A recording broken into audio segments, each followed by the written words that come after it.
आत्मा आत्मा सर्वव्यापी, अनंत, सच्चिदानंद और चिरंतन है। इसमें बुद्धि के गुण नहीं होते। इसमें परिवर्तन तथा अन्य षड्भाव विकार रहित घटित नहीं होते। आत्मा के ही स्वयं प्रकाश से संपूर्ण विश्व प्रकाशित होता है। यह अद्वितीय है। यह ज्ञान और विवेक के लक्षणों से युक्त है। यह रागातीत है। यह अदृष्ट परम विभु है। इस आत्मा को अंतर्दृष्टि से जाना जा सकता है। जब व्यक्ति गुरु के या ग्रंथों के उपदेशों के द्वारा जीवात्मा और परमात्मा के एकत्व की अनुभूति करता है तो तत्क्षण अज्ञान का स्रोत कारण और कार्य के साथ परमात्मा में विलीन हो जाता है। इसी स्थिति को मोक्ष कहते हैं।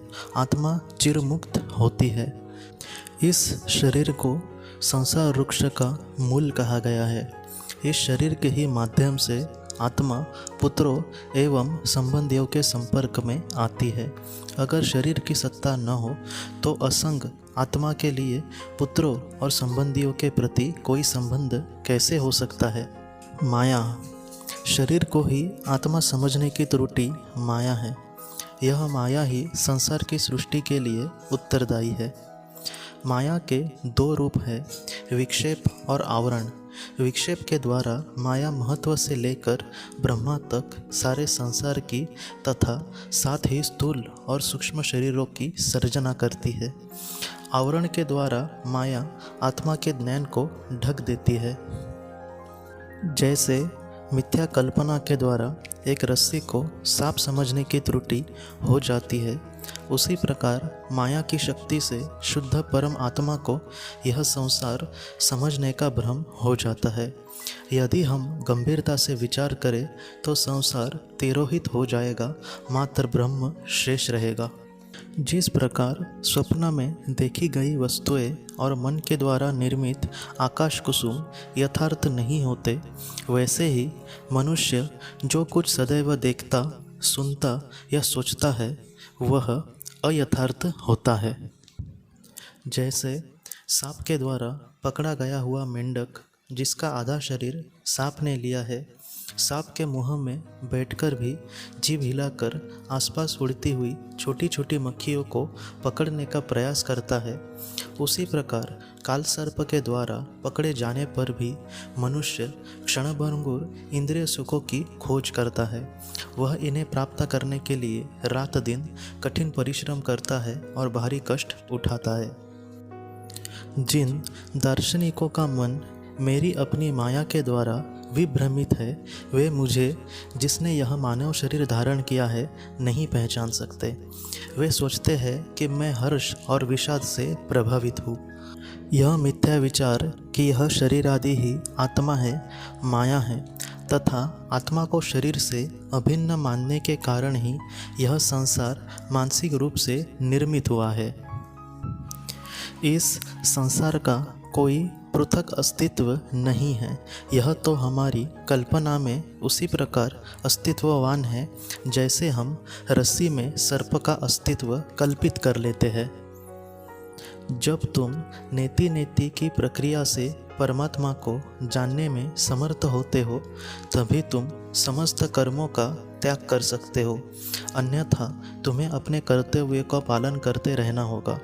जिस क्षण यह साक्षात्कार होता है कि आत्मा शरीर और इंद्रियों आदि से पृथक है, उसी क्षण माया का, जो इस संसार का मूल कारण है, विनाश हो जाता है।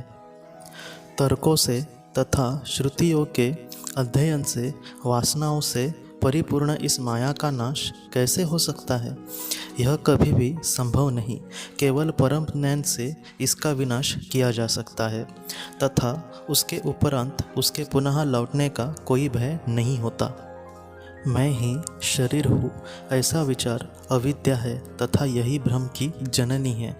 मैं शरीर नहीं हूँ, मैं आत्मा हूँ, ऐसा अनुभव ही विद्या है तथा यह भ्रम को नष्ट कर देने वाली होती है।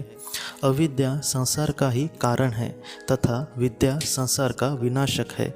इसलिए जो मोक्ष पाना चाहते हैं उन्हें एकाग्र चित्त से इस ज्ञान को प्राप्त करने का प्रयास करना चाहिए। इस प्रयास में व्यक्ति को काम क्रोध, लोभ और मोह जैसे अनेक शत्रुओं का सामना करना होगा। इस संबंध में क्रोध सर्वाधिक भयंकर शत्रु है, जो मनुष्य के मोक्ष प्राप्ति के संघर्ष में भी सभी प्रकार की बाधाएं उपस्थित करने की चेष्टा करता है। क्रोध से अभिभूत होकर व्यक्ति अपनी माता, पिता, भाई, मित्र और संबंधी तक की हत्या कर देता है।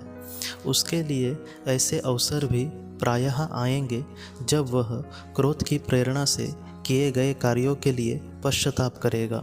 क्रोध ही उसे संसार में अबद्ध करता है। क्रोध ही व्यक्ति के समस्त सद्गुणों का नाश करता है। इसलिए क्रोध का त्याग करना सीखो।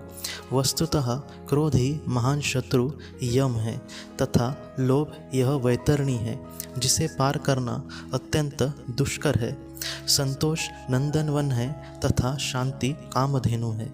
इस पर विचार करो और शांति के लिए श्रम करो। अगर तुम में धैर्य है तो तुम्हारा कोई भी शत्रु नहीं होगा। आत्मा, शरीर, इंद्रिया, मन, बुद्धि और प्राण से भिन्न है। यह शुद्ध, बुद्ध, आनंदपूर्ण, निर्विकार और निराकार है। जब तक तुम आत्मा को शरीर, इंद्रिया और प्राण से पृथक नहीं जानोगे, तब तक तुम रोग, मृत्यु,